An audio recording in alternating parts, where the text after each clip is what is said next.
continue with session 8.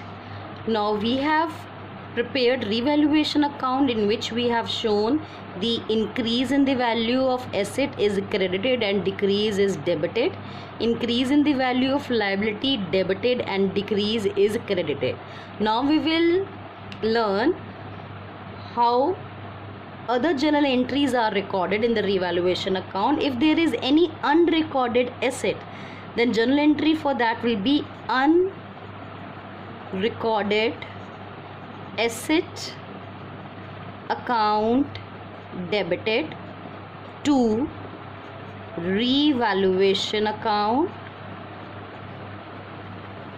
Narration will be being unrecorded asset recorded, being unrecorded asset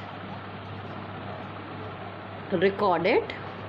Now as we can say revaluation account, we can see revaluation account is credited, so we will write here by unrecorded asset.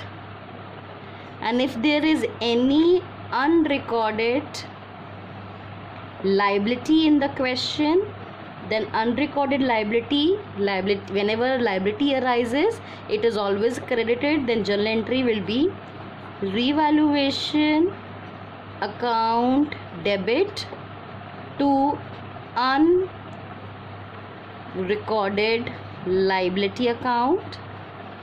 Narration being unrecorded liability recorded. Revaluation account is debited here, so we will debit to unrecorded liability account. Now if any partner is paid remuneration, we have not recorded that, then we have to pay that remuneration. So the journal entry for that will be, if we have to pay remuneration to any of the partner, then journal entry for that will be revaluation account debit to that particular partner to whom we are paying the remuneration. The journal entry will be revaluation account debit to partners capital account, because partners capital account, because partners are getting the remuneration. Journal entry will be being remuneration paid, so revaluation account will be debited with that particular partner capital account remuneration. And if any expenses is paid related to revaluation account by the firm, then what goes out? Cash goes out, and we will prepare a new account that is called revaluation account. So revaluation account will be debited to cash or bank. Why we are crediting cash and bank? Because we are paying the remuneration.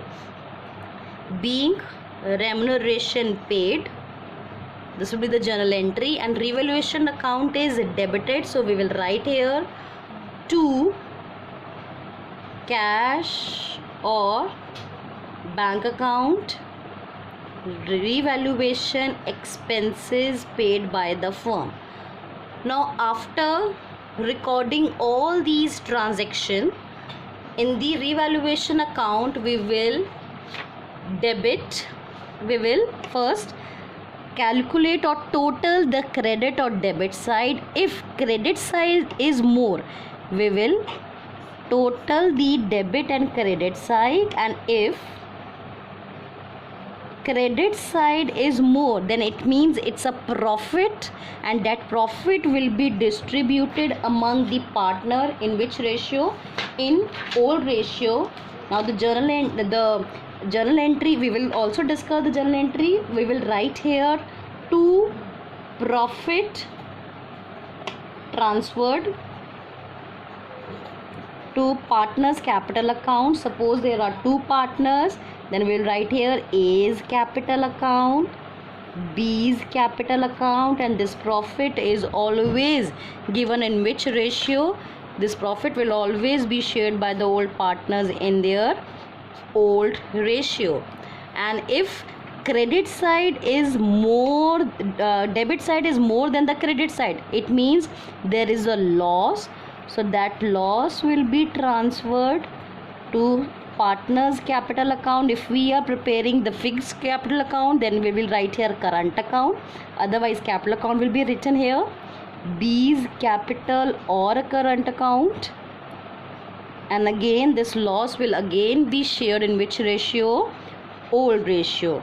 And if we want to write the journal entry for this, the journal entry for this will be as revaluation account is debited. So we will write here revaluation account debited to A's capital account, that is partner's capital account, to B's capital account, and that profit will be shared by the partners in the old ratio. This is the journal entry for sharing the revaluation profit. And if it's a loss, then journal entry will be A's capital account debit, B's capital account debit to revaluation account. So this is all for revaluation account.